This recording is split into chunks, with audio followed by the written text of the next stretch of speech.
কাল তাহাদের ধারা তাহাদের অনাগত বংশ ধরে ইসলাম কবুল করিবে। আপনার আঘাত জর্জরিত দেহের বেদনায় তিনি কাতর। সত্যকে ব্যাহত দেখিয়া মনের ব্যথা তাহার সেই কাতরতাকে ছাপাইয়া উঠিল।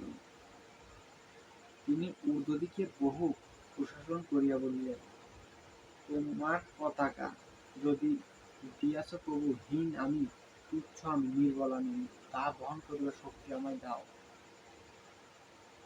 বিপদ বারণ তুমি, আশরণের শরণ তুমি।